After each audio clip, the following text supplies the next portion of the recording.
Hello, you're on the channel where we dive into the darkest pages of criminal history.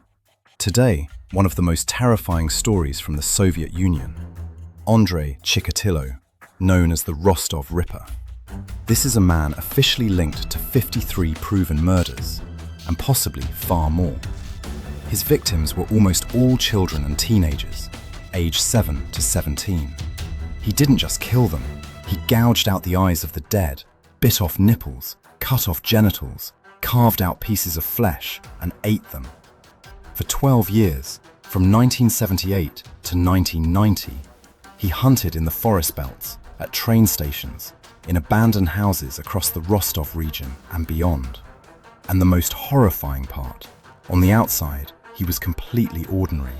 A family man, a husband, father of 2 children, a factory supply clerk who was constantly traveling on business trips, a former literature teacher. Neighbors remembered him as polite, quiet, always ready to help carry bags or fix a faucet. No one, not his wife, not his colleagues, not even the police who detained him several times, ever suspected that behind those thick glasses and shy smile hid one of the most brutal serial killers of the 20th century. What drove him to these atrocities? Why did he gouge out the eyes of already dead victims? How did he manage to evade capture for 12 whole years in a country where the state controlled everyone? Did anyone close to him know the truth? And how did the Soviet police, who officially denied the very existence of serial killers, finally track him down? To make sense of it all, we rely on the testimony and recollections of 2 people who know this story from the inside. Retired Colonel Viktor Kuznetsov, a former investigator who worked directly on the Chikatilo case, took part in interrogations and visited crime scenes. And forensic psychologist Elena Petrova. She has spent many years analyzing his psychiatric evaluations, interviews, and psychological profile. Let's go back to the very end of the 1970s, December 1978. Eyes were gouged out with a knife. He later told investigators the dead looked at him accusingly. Tongues were bitten or cut off. Nipples were bitten off. Genitals were excised, sometimes chewed or swallowed. In several cases, he practiced cannibalism, eating soft tissue, the uterus from girls or other parts from boys. It gave him a sense of complete possession, explains forensic psychologist Elena Petrova. The violence compensated for lifelong sexual inadequacy, and eating parts of the body was an attempt to absorb the youth and strength he lacked. Retired Colonel Viktor Kuznetsov recalls, by 1982 to 1983, we already had 15 bodies with the same signature, the same knife wounds, the same gouged eyes and severed genitals. We understood it was one person. Key early victims after Lena Zakotnova. 1982, 9-year-old Olya Stalmachenok, lured from a bus stop, strangled and mutilated near her village. 1983, 15-year-old Laura Sarkisian, approached at a market, body found weeks later with eyes removed. 1983, 11-year-old Sergei Markov, taken on the way home, castrated post-mortem. His job as a factory supply clerk gave him constant travel by train and bus, perfect mobility. He frequently changed hunting grounds, burying bodies in shallow forest pits or leaving them in river reeds. Sometimes he returned days later to further violate the corpse. At home, he remained a ghost. Wife Theodosia noticed blood on clothes or boots, but believed the excuses. Cut myself loading crates, or helped butcher a pig. The children saw a strict but caring father who checked their homework. Neighbors in their area considered him a reliable man. No one connected the dots. By 1984, the victim count was approaching 20 confirmed, plus more suspected. The killings were frenzied yet calculated, always in isolation, always with trophies. And the investigation still couldn't fully link the chain. The monster walked among them unnoticed and hungered for the next victim. Andrei Chikatilo was born on October 16, 1936, in the village of Yablochnoi, Sumy region, Ukraine, during the height of collectivization and famine. His childhood was one of extreme poverty and deep trauma. His father, Roman, went to the front, was captured, returned in 1945, and was immediately branded an enemy of the people. He spent time in a labor camp until 1954. The family lived under constant neighbor contempt. Young Andrei was taunted as the son of a traitor, beaten and humiliated. His mother, Tatiana, told terrifying stories about the 1932 to 1933 famine, claiming her eldest son, Stepan, born 1932, had been kidnapped and eaten by desperate neighbors. Whether true or myth, she repeated it to Andrei from early childhood, planting a deep association between hunger, cannibalism, and survival. The boy grew up frail, sickly, severely nearsighted, and suffered from bedwetting into adolescence. At school, he was a constant target. Weakling, four eyes, sissy. He studied well, especially loved literature, and dreamed of becoming a teacher. After school, he served in the army, 1957 to 1959, keeping a low profile. Demobilized, he moved near Rostov, married Feodosia in 1963. Children: daughter Lyudmila, 1965, and son Yuri, 1969.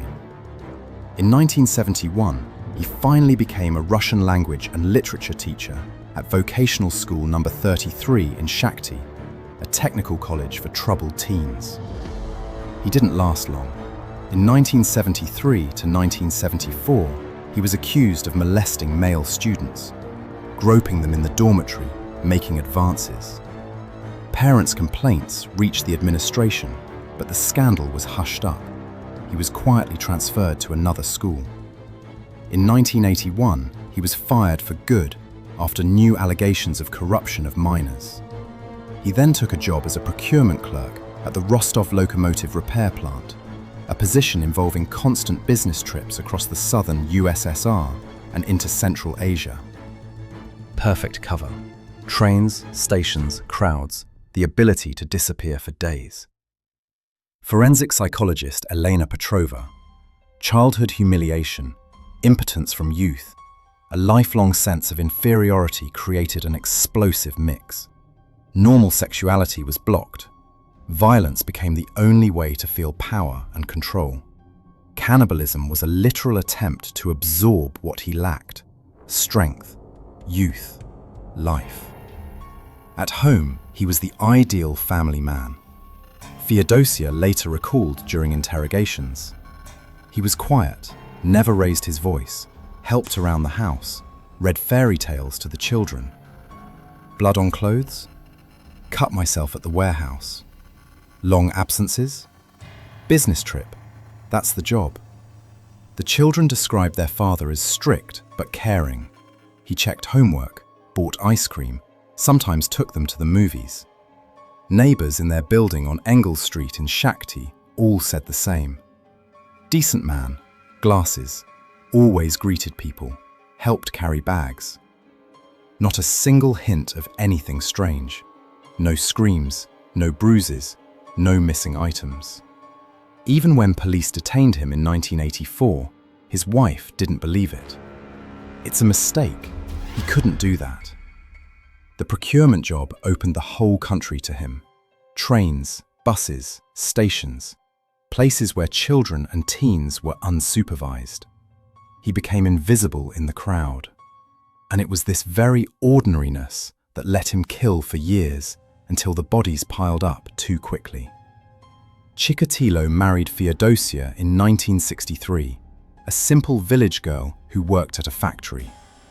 They lived modestly, first in a small settlement near Rostov, then in Novocherkassk and Shakhty.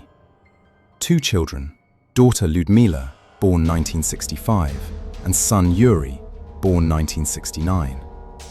By Soviet standards, a decent family. Husband with higher education, steady salary, their own apartment. Feodosia later recalled during interrogations, he was quiet, never shouted, helped around the house, washed floors, cooked, fixed anything that broke, read fairy tales and Pushkin to the children at bedtime. Blood on his shirt or boots? He said he cut himself at the warehouse or helped neighbors butcher meat. Long absences? Business trips. That's the job. You can't live without them. The children described their father as strict but caring. He checked their notebooks, bought ice cream, sometimes took them to the Oktyabr cinema for cartoons.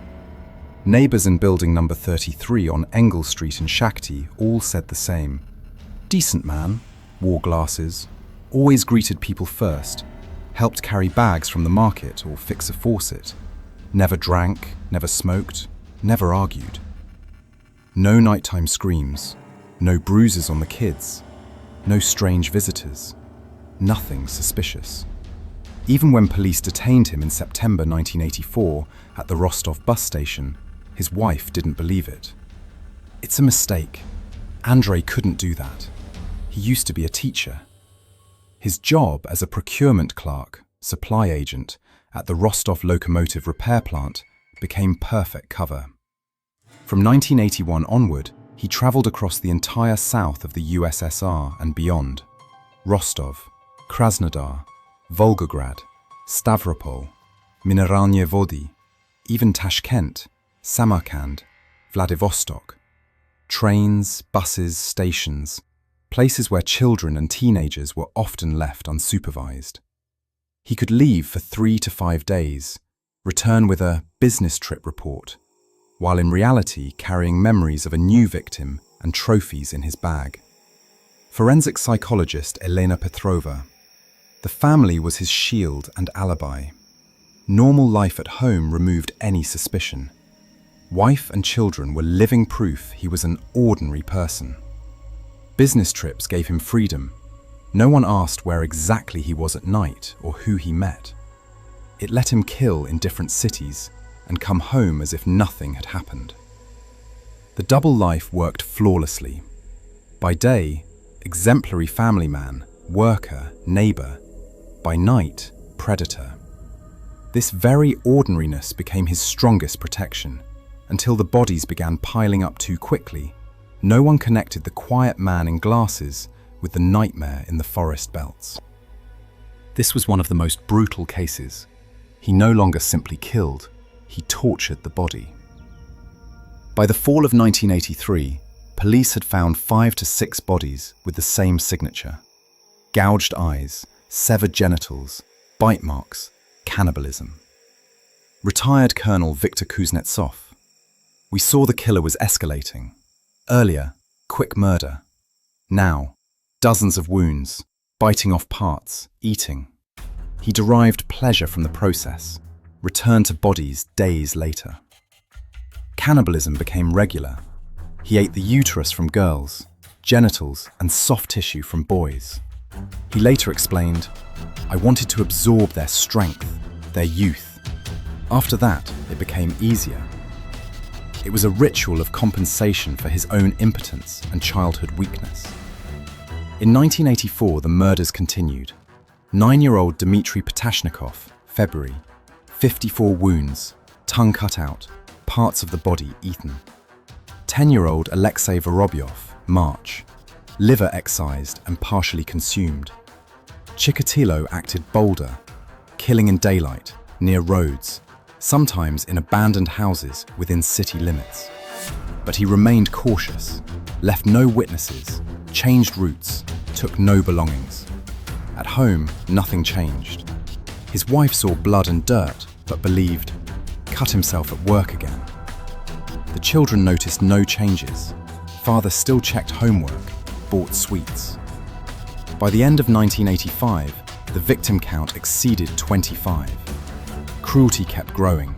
More wounds, more time spent on the body, more cannibalism.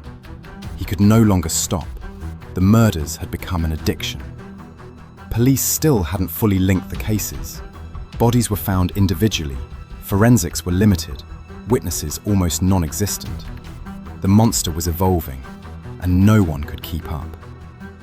In 1983 to 1984, Bodies in the forest belts were being found too frequently. Police recorded similar cases: gouged eyes, severed genitals, bite marks, cannibalism. But the cases were not systematically linked. Each murder was investigated separately, in different districts, by different departments. There was almost no coordination between the Rostov, Volgograd, and Krasnodar regions. Telephones, paper reports, no databases. Retired Colonel Viktor Kuznetsov: "We saw the same signature, but management demanded cases be closed quickly. Domestic disputes, drunk fights, random maniacs. No one wanted to admit a series. That would mean admitting systemic failure. As a result, a series of tragic errors." After Lena Zakotnova's murder in 1978, Alexander Kravchenko was arrested, a 25-year-old local with a prior rape conviction. He was brutally interrogated, beatings, threats to family, standard in those years, and he confessed. Despite retracting his statement at trial and lack of evidence, he was sentenced to execution. He was shot in 1983. An innocent man died for Chikatilo's crime. In 1983 to 1984, similar mistakes repeated. For example, after the murder of a 9-year-old boy in Novocherkassk, a local alcoholic was arrested and convicted. He confessed under pressure. Another case, after a teenager's body was found in the woods near Shakhty, a mentally ill vagrant was detained. He was sentenced to 15 years, even though he physically couldn't have committed the murder. By 1984, the total number of false suspects in similar cases exceeded 10 people.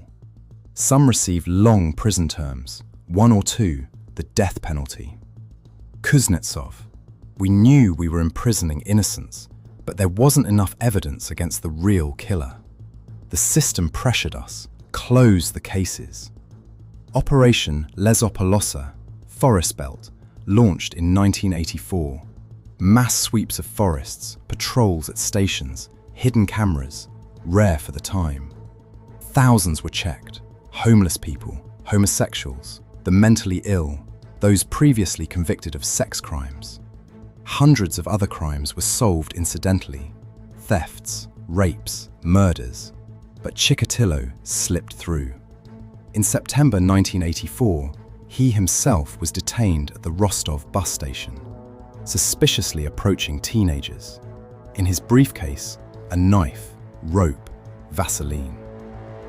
Blood and semen samples were taken. Semen from crime scenes, type AB, non-secretor, Chikatilo's, type A. Lab error or rare anomaly, he was released after 3 months on a minor theft charge from a previous job. This was the second chance to catch him. The first, earlier in 1984, at the same station. Both times missed due to weak forensics and bureaucracy.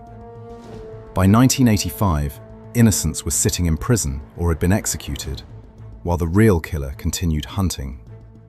Police failures cost dozens of lives and decades of freedom for others. In 1984, the police finally began taking active measures. Operation Lesopolosa was gaining momentum. Patrols at stations, covert surveillance, checks on suspicious men. On September 20th, 1984, at the Rostov bus station, Chikatilo came into view. He was approaching teenagers and women, offering to take a walk, behaving suspiciously. Undercover officers detained him. During the search of his briefcase, they found a long kitchen knife, rope, Vaseline, a bag of children's candies, the classic lure kit. Blood and saliva samples were taken. Semen from crime scenes, type AB, non-secretor, a rare trait where blood type is not secreted in saliva. Chikatilo's blood, type A. The lab report, no match. He was released after 3 months on a minor theft charge from his previous job, allegedly stole linoleum in 1981.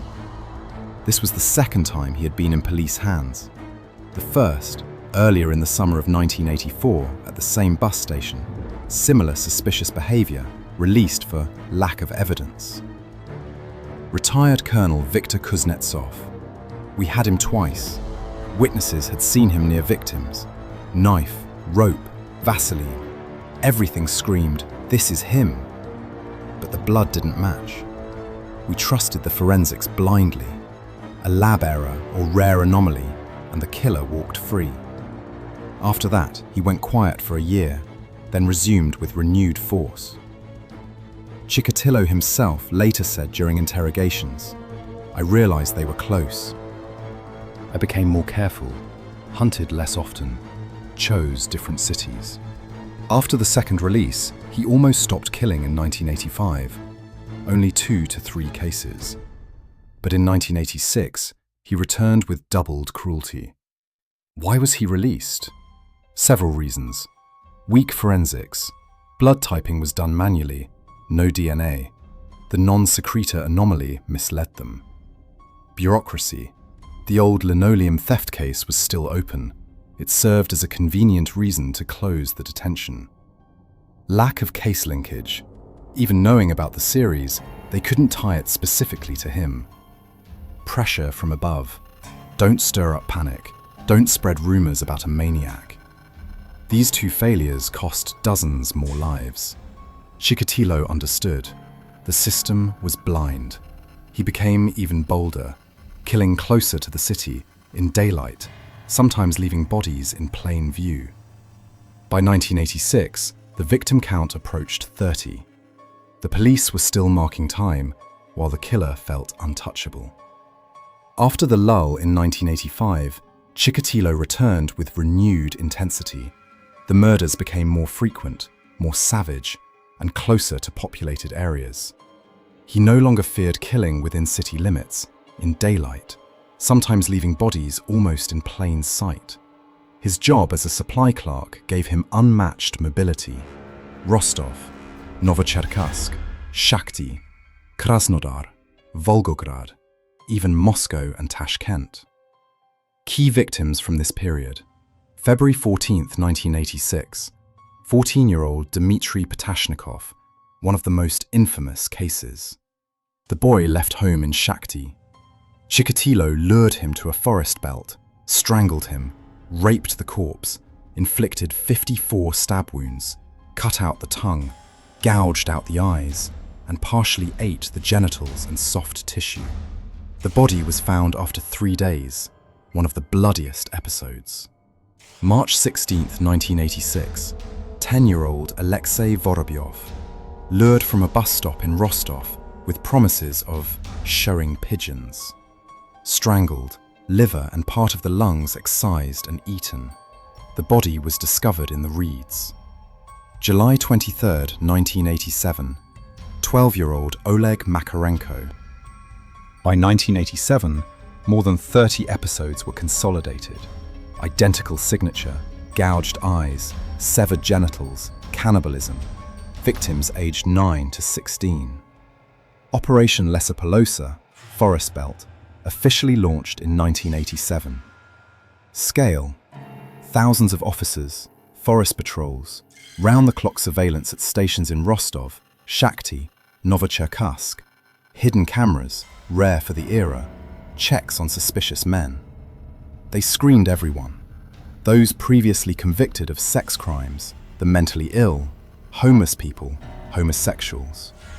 During the operation, hundreds of other crimes were solved. Thefts, rapes, domestic murders. But the serial killer remained elusive.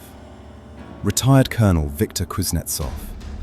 We worked 16 to 18 hours a day, forest sweeps, interrogating thousands, semen analysis, type A, B, non-secretor.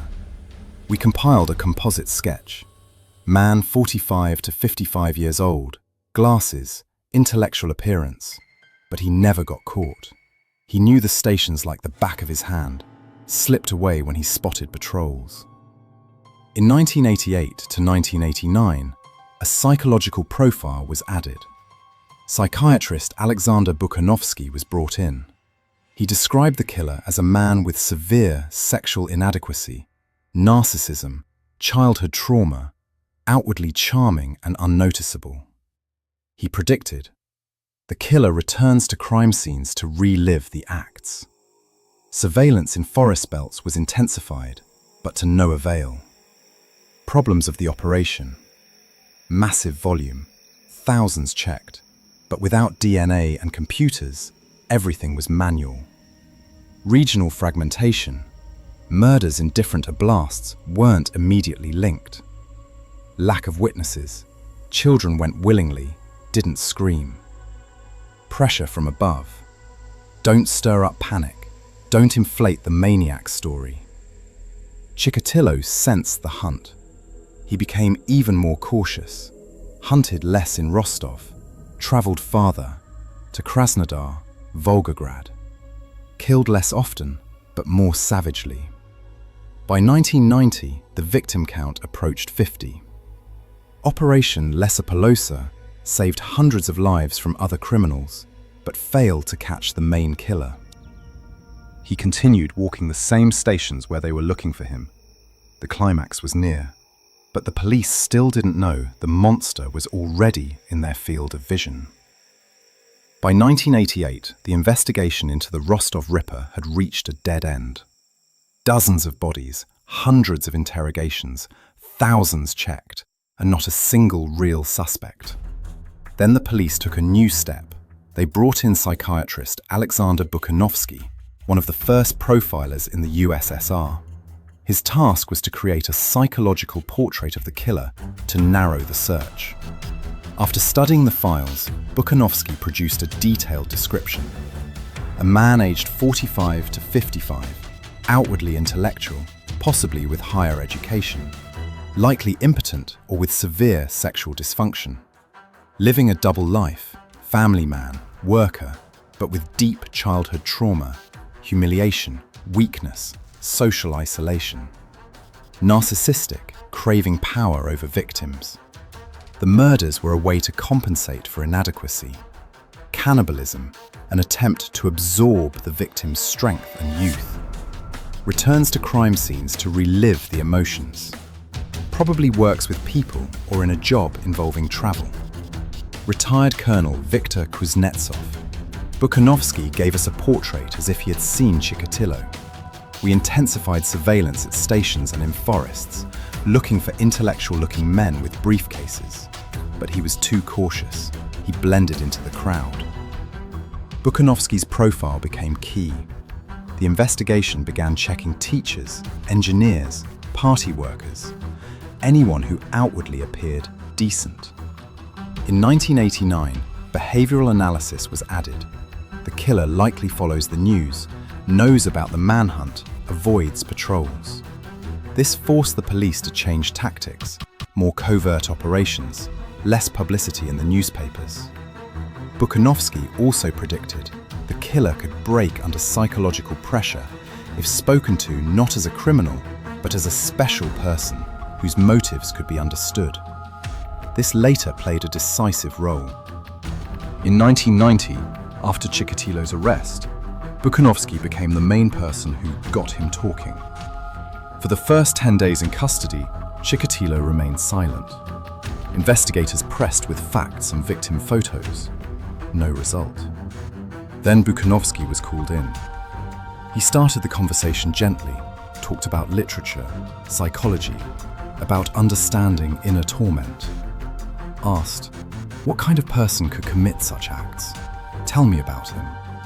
Chikatilo first spoke in the third person, describing the entity inside. Within an hour, he switched to I. That's when the confessions about 56 murders began. Forensic psychologist Elena Petrova. Bukhanovsky found the key. He made Chikatilo feel significant, not a monster, but a subject of study. That appealed to his narcissism. Without this, we might never have gotten the confessions. Bukhanovsky's profile and work not only helped catch the killer, but also changed the approach to profiling in the USSR.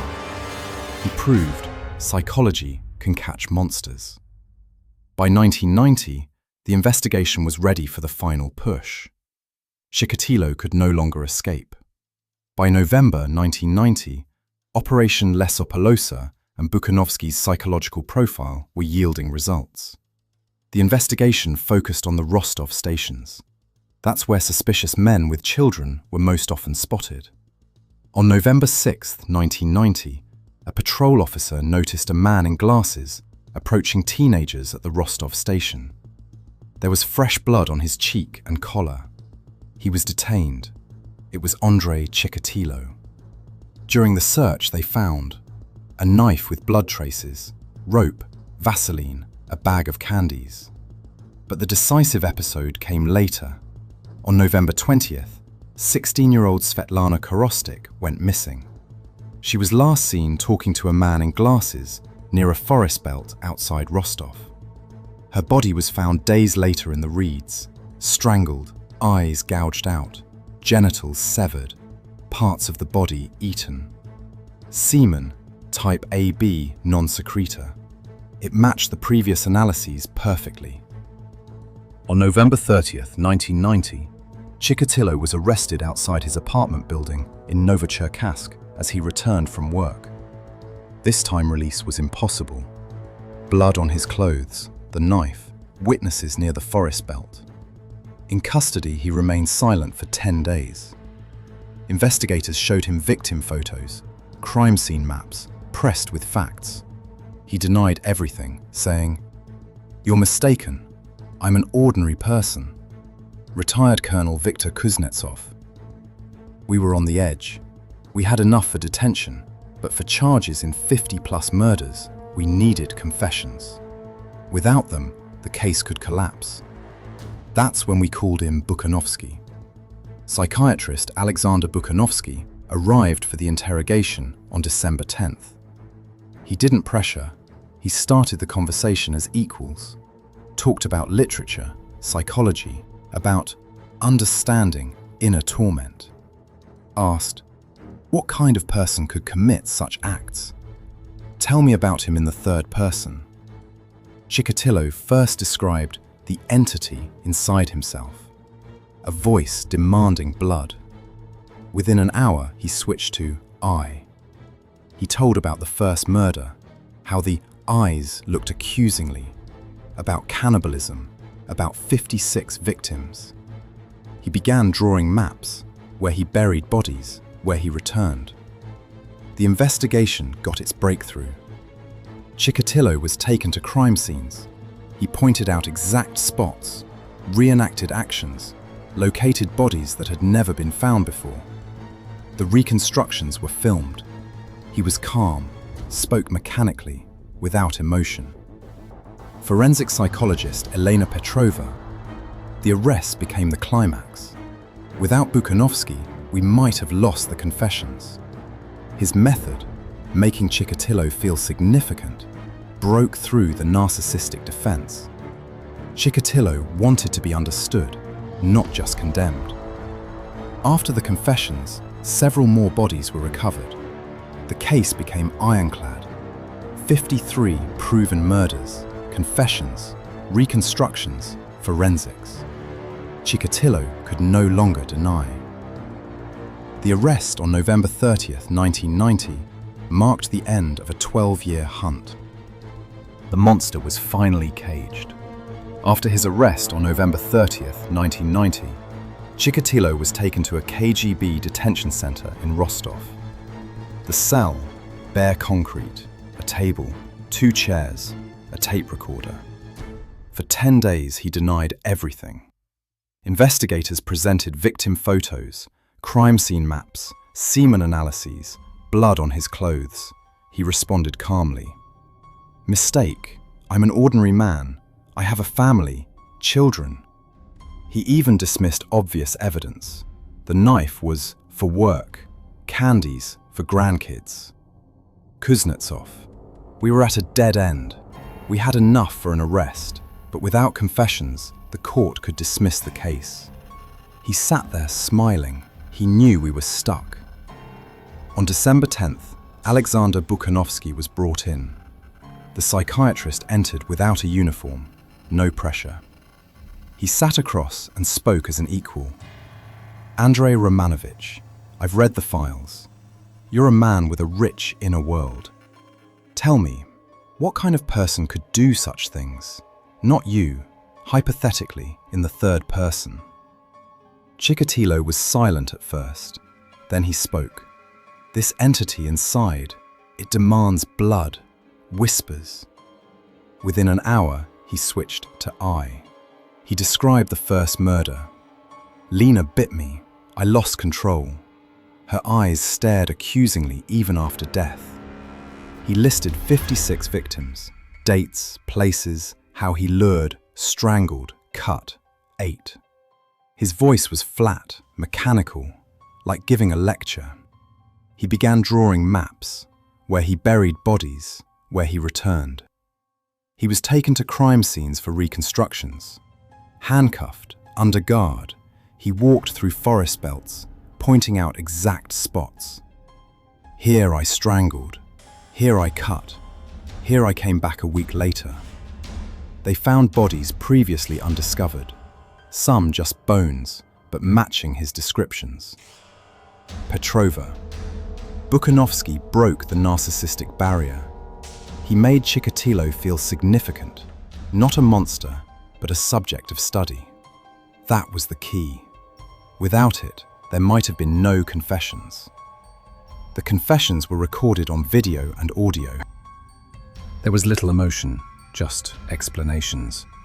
After killing, I felt relief. When shown photos of victims' mothers, he sometimes said, "I pity them, but what could I do?" By January 1991, the case was airtight. 53 proven murders, confessions, reconstructions, recovered bodies. Chikatilo had told it all himself. The interrogations were the turning point. The monster spoke, and it marked the end of the hunt. After the confessions in December 1990, the investigation moved to its most grueling phase, taking Chikatilo back to the crime scenes. From January to March 1991, he was transported more than 30 times to forest belts, riverbanks, and abandoned buildings. Handcuffed, under heavy guard, wearing a bulletproof vest, he walked familiar paths while investigators filmed everything. He stopped at specific spots and said, "Here I strangled the boy. Here I cut off the genitals. Here I returned 3 days later." He pointed out exact burial locations, sometimes to within a meter. "Dig here 40 centimeters deep." They uncovered remains that had gone undiscovered for a decade. Bones, scraps of clothing, occasional body fragments. In one instance, he located the body of a 12-year-old boy missing since 1987. Chikatilo precisely indicated a pit under a bush. In another, he directed them to reeds by the Don River, where the remains of 3 victims lay. Retired Colonel Viktor Kuznetsov. He acted like a tour guide. No fear, no shame, only precision. He demonstrated how he strangled, how he cut, how he ate. Everything mechanical, emotionless. We watched and understood. This wasn't a man, it was a killing machine. Forensic experts, medical examiners, and prosecutors were present at the reconstructions. Chikatilo sometimes corrected investigators. "No, I held the knife in my right hand. It entered like this." The videos lasted hours, later used in court as irrefutable evidence. The family's reaction was devastating. Wife Feodosia was summoned for identification. Seeing her husband in handcuffs and hearing about 53 murders, she fainted. During questioning, she sobbed. "I lived with him for 27 years. He read fairy tales to the children. How is this possible?" She refused to believe until she saw the reconstruction videos. Then she broke. "This isn't my Andrei. It's someone else." The children, Ludmila and Yuri, refused all contact.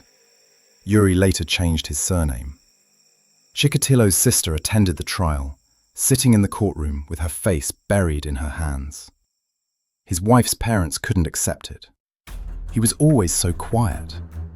When asked about his family, Chikatilo replied indifferently, "They didn't know. I loved them in my own way." No tears, no regret, only dry facts. The reconstructions were the final nail. Bodies recovered, actions confirmed, victims identified. The case was ready for trial. The monster showed everything himself, and that became his last performance. The trial of Andrei Chikatilo began on April 14, 1992, in the Rostov Regional Court. The courtroom was packed. Journalists, victims' relatives, curious onlookers. For safety, Chikatilo was placed in a metal cage in the center of the room, an image that became the symbol of the entire process. Charges: 53 murders, 5 attempted murders, rape, necrophilia, cannibalism. Prosecutor Isa Kostoyev read the indictment in a steady voice. Chikatilo sat quietly at first, in glasses, occasionally nodding. But when the victims' mothers took the stand, clutching photos of their children, sobbing and screaming, "Why did you kill my son?" he snapped. He banged on the cage bars, shouted, "I'm innocent! They framed me!" Stripped naked, exposed himself to the gallery, and claimed he was being poisoned. The room erupted in cries. "Shoot him! Kill him!" Retired Colonel Viktor Kuznetsov. It was a circus. One moment he played insane, the next he answered questions calmly. We knew he was faking to avoid execution. The psychiatric evaluation had already confirmed, fully sane. Over 200 witnesses testified. Mothers recounted the last days of their children. A handful of surviving victims, teenagers who escaped in the 1980s, identified him. Experts presented forensics, matching semen, knife wounds, bite marks. Videos of the reconstructions were played, Chikatilo calmly explaining how he cut and ate. The courtroom fell silent. Many wept. Society boiled over. Newspapers printed victim photos and confession excerpts. The myth, there are no serial killers in the USSR, collapsed completely. People queued for hours to get into the courtroom. The defense, 2 state-appointed lawyers, tried to prove insanity, childhood trauma, possible organic brain damage. But court experts refuted it. No psychosis, no split personality, only sadistic paraphilia and antisocial disorder. Fully responsible. On October 15, 1992, Chikatilo gave his final statement, nearly 2 hours. He wept, asked forgiveness from the mothers, then shouted, "The state created me. Hunger, war, repression." He claimed more than 100 victims, but gave no details, likely hoping for new investigations to delay execution. Judge Leonid Akhmetov read the verdict. Guilty on all 53 counts. Death penalty. Execution by firing squad. The courtroom exploded in applause and cheers of "yes." Chikatilo was dragged back into the cage, still shouting, "I'm innocent!" Appeals were rejected. On February 14, 1994, at 6:05 a.m., in the basement of Novocherkassk prison, Chikatilo was executed with a single shot to the back of the head. His body was cremated, ashes scattered in an unmarked location. For the victims' families, it was an ending, but not healing. One mother said in court, "You killed him once. He killed my child forever." The trial became a mirror of the era, the end of the USSR, the collapse of illusions, the beginning of a new reality where monsters were officially acknowledged. The trial of Andrei Chikatilo began on April 14, 1992, in the Rostov Regional Court. The courtroom was packed. Journalists, victims' relatives, curious onlookers. For safety, Chikatilo was placed in a metal cage in the center of the room, an image that became the symbol of the entire process. Charges: 53 murders, 5 attempted murders, rape, necrophilia, cannibalism.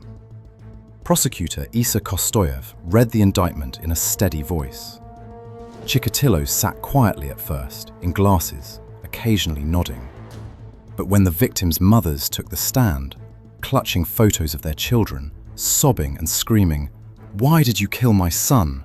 he snapped. He banged on the cage bars, shouted, "I'm innocent! They framed me!" Stripped naked, exposed himself to the gallery and claimed he was being poisoned. The room erupted in cries. "Shoot him! Kill him!" Retired Colonel Viktor Kuznetsov. It was a circus.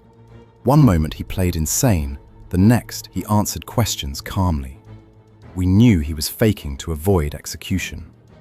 The psychiatric evaluation had already confirmed, fully sane. Over 200 witnesses testified.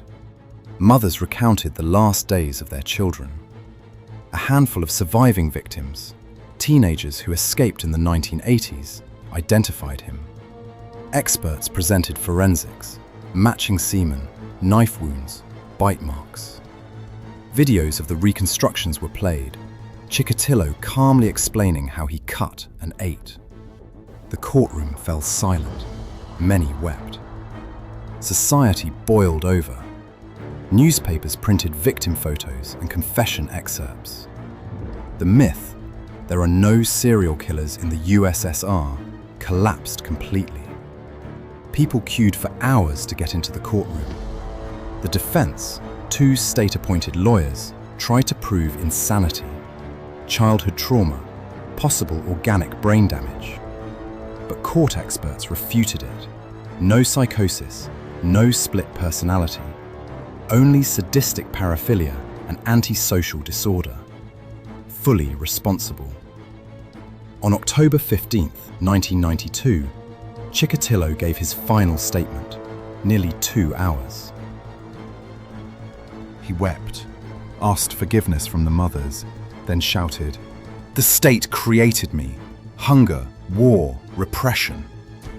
He claimed more than 100 victims, but gave no details, likely hoping for new investigations to delay execution. Judge Leonid Akhmetov read the verdict, guilty on all 53 counts. Death penalty, execution by firing squad. The courtroom exploded in applause and cheers of yes. Chikatilo was dragged back into the cage, still shouting, "I'm innocent!" Appeals were rejected. On February 14, 1994, at 6:05 a.m., in the basement of Novocherkassk prison, Chikatilo was executed with a single shot to the back of the head. His body was cremated, ashes scattered in an unmarked location. For the victims' families, it was an ending, but not healing. One mother said in court, "You killed him once. He killed my child forever." The trial became a mirror of the era, the end of the USSR, the collapse of illusions, the beginning of a new reality where monsters were officially acknowledged. The case of Andrei Chikatilo did not end on February 14, 1994, when the shot rang out in the basement of Novocherkassk prison. It has not ended even today. This is a story that left a mark on everyone who touched it.